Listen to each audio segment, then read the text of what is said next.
I am nowhere near as good as writing as she is, so. My name's Taylor. As a lot of you may know, I am a clinical counselor at the Alberta Adolescent Recovery Center. I've been a part of the community for about 15 years, and I've been working there for 5.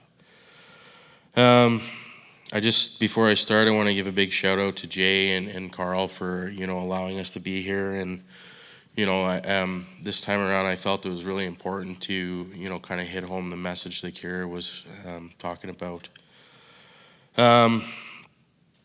So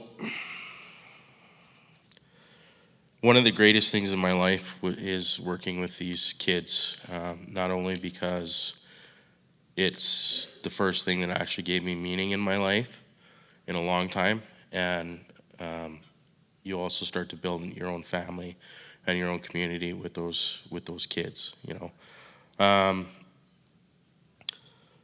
One big thing that I want to get across is the statistics around addiction, and a lot of the time we don't look at youth as having problems. I was 16 years old going into a long-term treatment center, and I thought, no, this isn't me. I'm 16 years old. How can I be an alcoholic? And a lot of the kids that come in today, they always say, oh, I just smoke weed, or I just drink. And their life is completely tarnished. Their relationships are ruined, and they don't see it. And their parents don't see it. Like, going off script, we did an intake 2 weeks ago, and I had just started writing assessments recently, and this kid scored the highest on we call it a SASE, for crystal meth use. 2 days later, he signed out. I got a call saying that he was missing. He's a diabetic. He left all his stuff at our center. He stashed it away so we couldn't find it, and he was on a mission to die. I still don't know if he's been found, but the reality of it is our kids are suffering, and the youth are suffering. And I know you're probably thinking, oh, you're probably not that old either. I am, kind of. I went through when I was 16. It's 15 years ago, so do the math. So the big thing that I want to touch on here is the overdoses. And if you work in a program like me and get close to these kids, you have to get comfortable with the fact that you might lose 1 or 2 or 3. And that's a sad reality that nobody wants to deal with. 11.2% of overdose are kids that are aged 15 to 24. Of the 15 years I've been in AARC, 30 of them have passed away, the oldest being 26. That's 2 a year, I believe, and that may not seem like a lot, but once you get close to those kids, it does. It feels like a lot.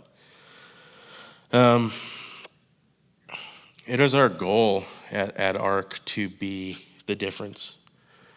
The things that set us apart are the fact that we have lived in recovery, that we're living in recovery, that we're doing everything to stop, seeing parents have to suffer from losing their kids. Last year, and this is extremely hard to talk about still because it's so fresh, but October of last year, I lost a kid. He was 15 years old. He was a week away from his 16th birthday.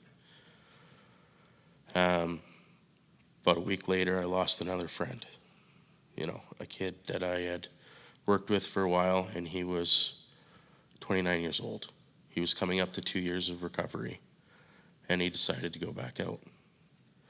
He was in line for a program, for a treatment center, and they found him the night before he was supposed to get in.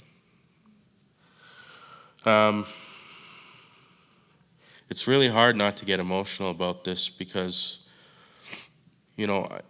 I've kind of felt, and I love how we've kind of gotten the avenue to talk about this more often now, is that people don't understand the peer pressure, all, like Kier said, all the kids that are falling through the cracks because they can't access the system, and the government says that they're doing a lot, but they're not doing enough, especially for kids, and I'm living proof that you can recover. And I'm not 15 years sober. I want to make that clear. I'm 7 years sober.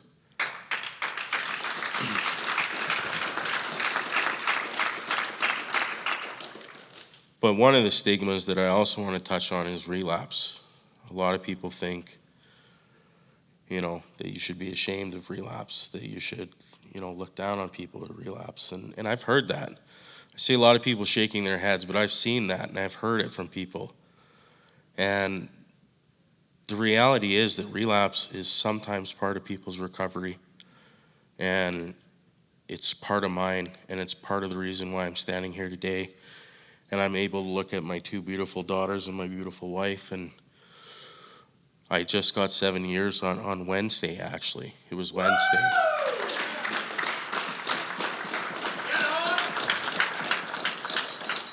I'm beeping now, so I just want to say that I'm extremely grateful to have this opportunity to talk, and I would encourage anyone that is interested in hearing more about our program to come see us after. Thank you.